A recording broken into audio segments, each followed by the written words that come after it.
Zinger, rather. My apologies. Now, as the country obviously awaits that highly anticipated budget speech, sin taxes are expected to be on the rise, and heavily so. Alcohol and tobacco products, those prices are expected to receive a major increase. Now, the public are also concerned about things like the fuel levy, as well as higher education. And of course, the outside chance that value-added tax may indeed rise again. Our reporter Jayed-Leigh Paulse is in Port Elizabeth, and she's out and about speaking to locals, trying to get their concerns ahead of that budget speech. Jade, it's a good afternoon to you. Less than an hour to go indeed until the finance minister sets out the plan for the year ahead with regards to the budget. Any sentiments from the people you're around? Well, Arabile, we've been crossing the entire day, chatting to people, getting their sentiments of what they expect from Finance Minister Tito Mbowene's budget speech at 2 o'clock this afternoon. Rightfully so, an hour away. And, you know, the sense here in the metro is exactly what you just mentioned. Sin tax, that's one thing. VAT as well. We know VAT is at 15%. They want that decreased. But I'm going to get right into it. I've got a couple of people that are eagerly waiting to give their opinion on the matter. And let's hear what they have to say. Mama, what are some of the aspects that you are waiting to hear from the Finance Minister's budget speech this afternoon? Please, Mr. Mboweni makakha drop i-VAT asincede ngendodla yabantwana nabantu abadala akayinyuse inkosi. Okay, also they're punting that the VAT is just too high. Arabile, I'm going to move on to this lady over here who's also a youth. What do you want to see happening, or what do you want to see the Finance Minister addressing in his maiden budget speech today?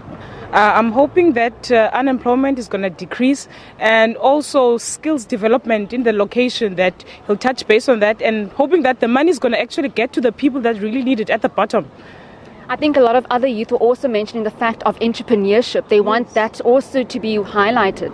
Yes, we would like that, because we find out lots of people that really need skills. Even if we can't get it, let us find a way of empowering the youth that are going to be able to find something to do to put food on the table. I think we're looking very eagerly on that we're going to get money, that we can able to do business for ourselves and make our own business. I'm hoping Minister was going to touch down on that. I hope so too. Thank you so much for your opinion. I'm just going to step over here to Tata.